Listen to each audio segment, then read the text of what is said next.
കേരള നിയമസഭാ ചരിത്രത്തിൽ 2011 തിരഞ്ഞെടുപ്പ് ഒരു വഴിത്തിരിവായിരുന്നു.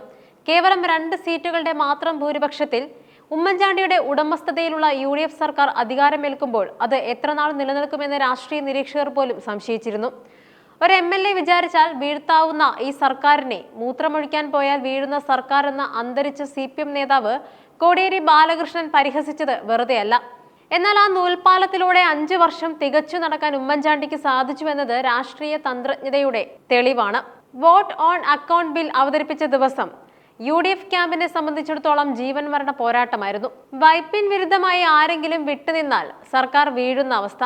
അന്ന് വർക്കല കഹാറും ഹൈബിയുടനും സഭയിലെത്താൻ വൈകിയത് സൃഷ്ടിച്ച കോലാഹലം ഇന്നും രാഷ്ട്രീയ കേരളം ഓർക്കുന്നുണ്ട്. ഓരോ നിമിഷവും എണ്ണിക്കഴിഞ്ഞിരുന്ന പ്രതിപക്ഷത്തിന് മുന്നിൽ അവസാന നിമിഷം ഓടിക്കയറി വന്ന ആ MLA മാർ ഒരുപക്ഷെ കേരള രാഷ്ട്രീയത്തിന്റെ ഗതി തന്നെ മാറ്റിമറിച്ചു. തിരഞ്ഞെടുപ്പിന് മുൻപ് പ്രവചനങ്ങളുടെ ഒരു പെരുമഴ തന്നെയായിരുന്നു. UDF അധികാരത്തിൽ വരുമെന്ന് ഉറച്ചു വിശ്വസിച്ചവരിൽ ഒരാളായിരുന്നു വെള്ളാപ്പള്ളി നടേശൻ.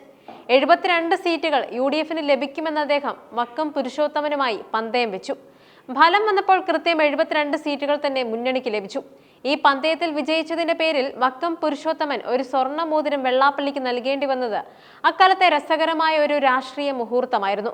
പിന്നീട് ഉപതിരഞ്ഞെടുപ്പുകളിലൂടെയും മറ്റു ചില കരുനീക്കങ്ങളിലൂടെയും ഉമ്മൻചാണ്ടി തന്റെ ഭൂരിപക്ഷം വർദ്ധിപ്പിച്ചു.